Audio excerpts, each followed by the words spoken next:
People wake up in the morning, they begin to think about their problems. Those problems are circuits of memories in the brain. Each one of those memories are connected to people and things at certain times and places. And if the brain is a record of the past, the moment they start their day, they're already thinking in the past. Each one of those memories has an emotion. Emotions are the end product of past experiences. So the moment they recall those memories of their problems, they all of a sudden feel unhappy, they feel sad, they feel pain.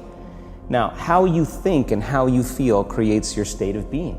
So the person's entire state of being when they start their day is in the past. So what does that mean? The familiar past will sooner or later be predictable future.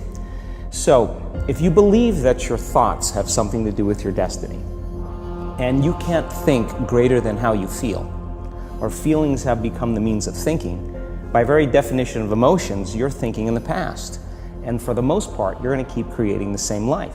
So then people grab their cell phone, they check their WhatsApp, they check their text, they check their emails, they check Facebook, they take a picture of their feet, they post it on Facebook, they tweet something, they do Instagram, they check the news, and now they feel really connected to everything that's known in their life.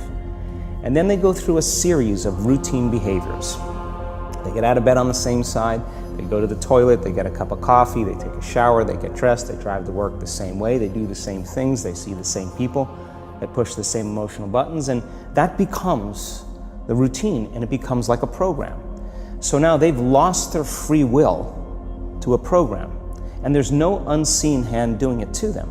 So when it comes time to change, the redundancy of that cycle becomes a subconscious program. So now 95% of who we are by the time we're 35 years old is a memorized set of behaviors, emotional reactions, unconscious habits, hardwired attitudes, beliefs, and perceptions that function like a computer program. So then a person can say with their 5% of their conscious mind, I want to be healthy, I want to be happy, I want to be free. But the body's on a whole different program. So then how do you begin to make those changes? Well, you have to get beyond the analytical mind, because what separates the conscious mind from the subconscious mind is the analytical mind. And that's where meditation comes in, because you can teach people through practice how to change their brainwaves, slow them down. And when they do that properly, they do enter the operating system where they can begin to make some really important changes. So most people then wait for crisis or trauma or disease or diagnosis. They wait for loss, some tragedy to make up their mind to change. And my message is, why wait? And you can learn and change in a state of pain and suffering, or you can learn and change in a state of joy and inspiration. And I think right now, the cool thing is that people are waking up. Most people spend 70% of their life living in survival and living in stress. So they're always anticipating the worst case scenario based on a past experience. And they're literally, out of the infinite potentials in the quantum field, they're selecting the worst possible outcome, and they're beginning to emotionally embrace it with fear. And they're conditioning their body into a state of fear. Do that enough times, the body has a panic attack without you. You can't even predict it because it's programmed subconsciously. So people become addicted to the rush of those emotions, and they use the problems and conditions in their life to reaffirm their limitation, so at least they can feel something. So now when it comes time to change, you say to the person, why are you this way? Well, every time they recall the event, they're producing the same chemistry in their brain and body as if the event is occurring, firing and wiring the same circuits and sending the same emotional signature to the body. Well, what's the relevance behind that? Well, your body is your unconscious mind.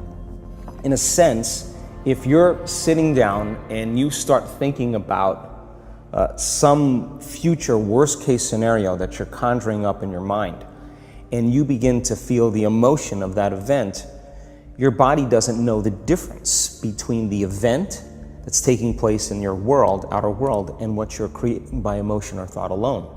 So most people then, they're constantly reaffirming their emotional states. So when it comes time to give up that emotion, they can say, I really want to do it. But really the body is stronger than the mind because it's been conditioned that way. So the servant now has become the master. And the person all of a sudden, once they step into that unknown, they'd rather feel guilt and suffering because at least they can predict it.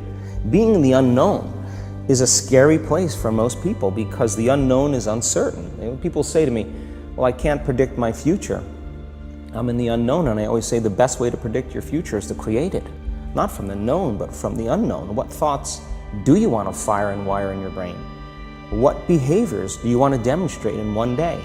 The act of rehearsing them mentally, closing your eyes, and rehearsing the action.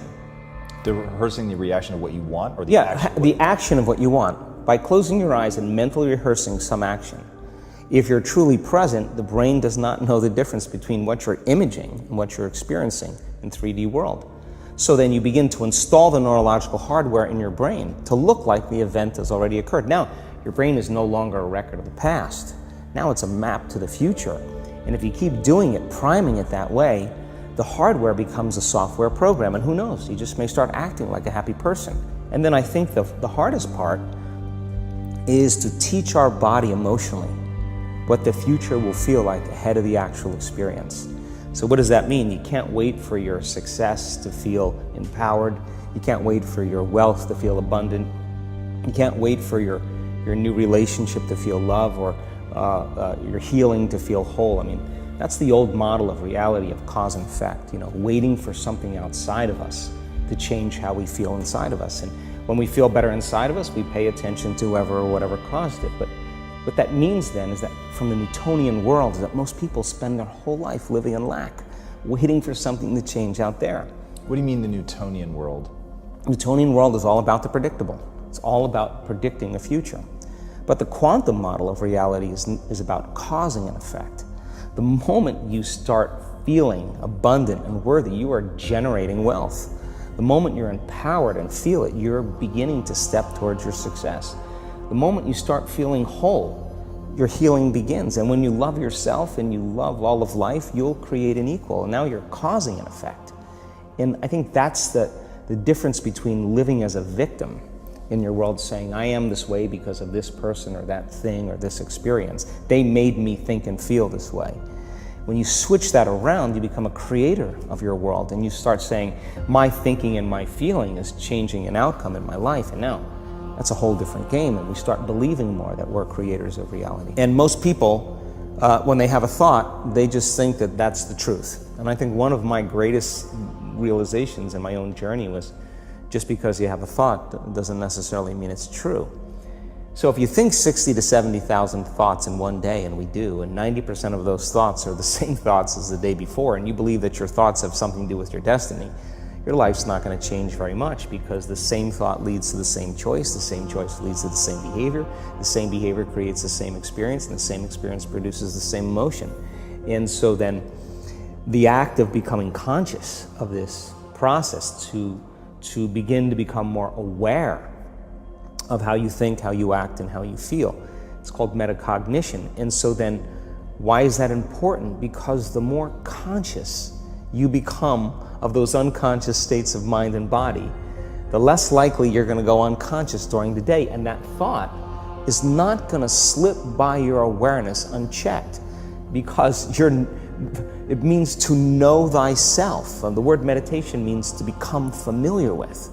So as you become familiar with the thoughts, the behaviors, and the emotions of the old self, you're retiring that old self. As you fire and wire new thoughts and condition the body into a new emotional state, if you do that enough times, it'll begin to become familiar to you. So it's so important, just like a garden. If you're planting a garden, you got to get rid of the weeds. You got to take the plants from the past year and you got to pull them out. The rocks that sift to the top that are like our emotional blocks, they have to be removed. The soil has to be tenderized and broken down. We have to make room to plant a new garden. So primarily, we learn the most about ourselves and others when we're uncomfortable. Because the moment you move into that uncomfortable state, normally a program jumps in. When that program jumps in, it's because the person doesn't want to be in the present moment and engage it consciously. If you're not being defined by a vision of the future, then you're left with the old memories of the past, and you will be predictable in your life. And if you wake up in the morning and you're not being defined by a vision in the future, as you see the same people and you go to the same places and you do the exact same thing at the exact same time, It's no longer that your personality is creating your personal reality. Now your personal reality is affecting or creating your personality. Your environment is really controlling how you think and feel unconsciously, because every person, everything, every place, every experience has a neurological network in your brain. Every experience that you have with every person produces an emotion. So some people will use their boss to reaffirm their addiction to judgment. They'll use their enemy to reaffirm their addiction to hatred. They'll use their friends to reaffirm their addiction to suffering. So now they need the outer world to feel something. So to change then is to be greater than your environment, to be greater than the conditions in your world. And the environment is that seductive. So then why is meditation the tool? Well, let's sit down, let's close our eyes. Let's disconnect from your outer environment. So if you're seeing less things, there's less stimulation going to your brain. If you're playing soft music or you have earplugs in, less sensory information coming to your brain, so you're disconnecting from your environment. If you can sit your body down and tell it to stay like an animal, stay right here. I'm gonna feed you when we're done. You can get up and check your emails, you can do all your texts, but right now, you're gonna sit there and obey me. So then, when you do that properly, and you're not eating anything or smelling anything or tasting anything, you're not up experiencing and feeling anything, you would have to agree with me that you're being defined by a thought, right? So when the body wants to go back to its emotional past, and you become aware that your attention is on that emotion, and where you place your attention is where you place your energy, you're siphoning your energy out of the present moment into the past, and you become aware of that. And you settle your body back down in the present moment, because it's saying, well, it's 8 o'clock. You normally get upset because you're in traffic around this time. And here you are sitting, and we're used to feeling anger, and you're off schedule. Oh, it's 11 o'clock, and you usually check your emails and judge everybody. Well, the body's looking for that predictable chemical state. Every time you become aware that you're doing that, and your body is craving those emotions, and you settle it back down into the present moment, you're telling the body, it's no longer the mind, that you're the mind. And now your will is getting greater than the program. And if you keep doing this over and over again, over and over again, over and over again, just like training a stallion or a dog, it's just gonna say, I'm gonna sit.